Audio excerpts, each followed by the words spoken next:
Hi, I'm Michael Mondragon from Nerdy Connections. Today we're going to install fonts in Illustrator. So let's see how that's done. Actually, you don't install the fonts in Illustrator. Illustrator uses the fonts.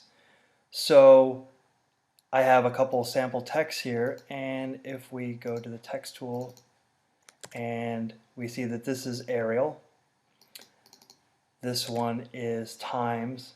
So I want to make this one Cooper. So I look in my fonts and I don't see Cooper at all. So these are the activated fonts.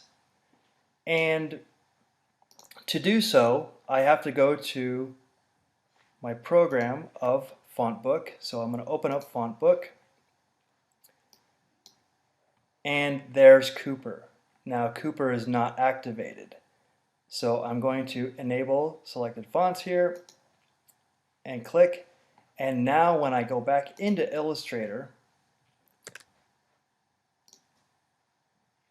there is my Cooper.